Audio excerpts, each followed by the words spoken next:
పడేసిండు, ఎక్కడ కూడా బోరింగ్ లేదు. ఈ సినిమా బ్లాక్ బస్టర్ అని చెప్పొచ్చు. బొమ్మ అదిరిపోయింది. ఒక బ్లాక్ చూడండి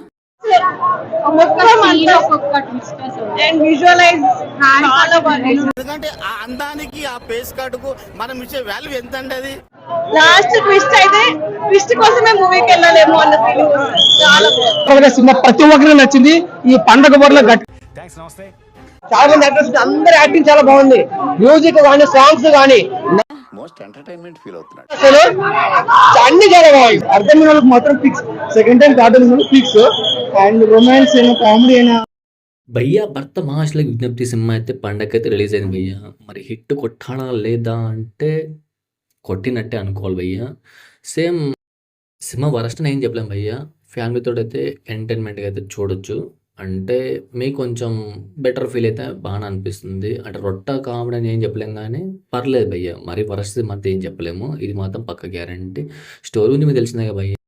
పెళ్ళైన వ్యక్తి ఒక అమ్మాయితో రిలేషన్షిప్ పెట్టుకొని భార్య తెలియకుండా ఎలా మేనేజ్ చేశాడనేది స్టోరీ భయ్య.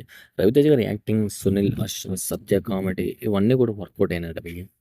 సినిమా స్టార్టింగ్లో టీజర్కి వచ్చేసి నెగిటివ్ టాక్ అయితే బాగా వచ్చింది భయ్య. బట్ ట్రైలర్ రిలీజ్ అయిన తర్వాత కొంచెం పాజిటివ్ బజ్ అనేది క్రియేట్ అయిపోయింది. సినిమా స్టోరీ పరంగా రొటీన్ స్టోరీ అయినా కానీ చూడడానికి కొంచెం ఎంటర్టైన్మెంట్ అయితే ఉంది భయ్య. అంటే చాలా రోజుల తర్వాత మళ్ళీ ఫ్యామిలీ ఓరియంటెడ్గా అన్నైతే వచ్చాడన్నమాట.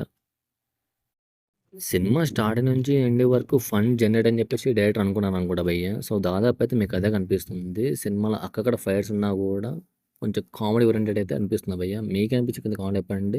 ఆ వేటి వన్ సినిమా అయితే నమ్మకండి దయచేసి అన్నీ పెడుతున్నామంట. ఆ రివ్యూ ఎప్పుడు చూసినా తెచ్చినవాడు చిరంజీవి సినిమాకేమో హైప్ ఇచ్చాడు, ఈ సినిమాకేమో ఫ్లాప్ అనేది అంటే ఇచ్చాడంట. అంటే మీకు అక్కడక్కడ కొంచెం బోరింగ్ సీన్స్ అనిపించినా కూడా పర్లేదు భయ్య. రవితేజ గారిని చాలా రోజుల తర్వాత ఇలాంటి క్యారెక్టర్ చూడడం బెటర్ అనిపించింది. కొంచెం ఓవర్ అనిపించినా సరే కానీ పర్లేదు. సినిమా అయితే మీకు వర్కౌట్ అవుతుంది. అనుకున్న డబ్బులకైతే న్యాయం అయితే చేసినట్టే అయితే అనుకోవచ్చు భయ్య. బట్ మీరేమనుకుంటున్నా కింద కామెంట్లో చెప్పండి. ఇది నాకు అనిపించిన రివ్యూ. బట్ మీకు అనిపించింది కూడా చెప్తే బాగుంటుంది అనిపించి అనుకుంటున్నాను. సినిమా చూసారా లేదా ఏం కింద కామెంట్ చెప్పండి. Thanks for watching. జై హింద్.